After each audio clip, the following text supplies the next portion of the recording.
Nagpapatuloy naman ang vigil ng ilang miyembro ng Iglesia ni Cristo sa compound ng ina at mga kapatid ng kanilang leader sa Tandang Sora sa Quezon City. At live mula roon, saksi si Jamie Santos.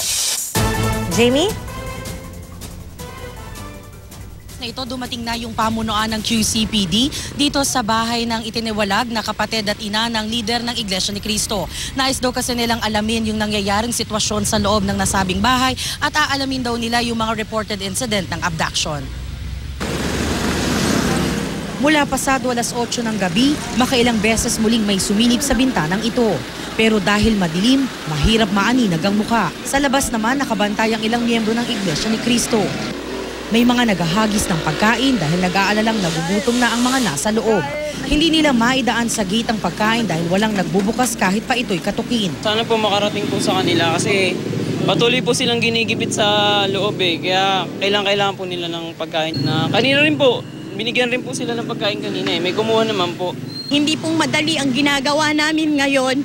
Wala po kaming pakinabang na material dito. Ang totoo, gumugugol kami ng panahon. Itinataya namin ang aming karapatan at ang buhay na rin.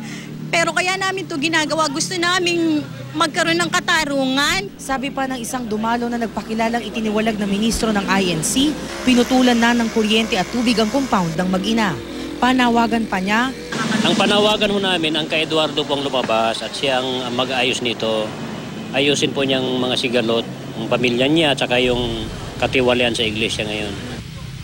Pia, samantala kinansela naman ng INC yung nakaschedule nilang press con para sa centennial closing ceremonies nila sa linggo.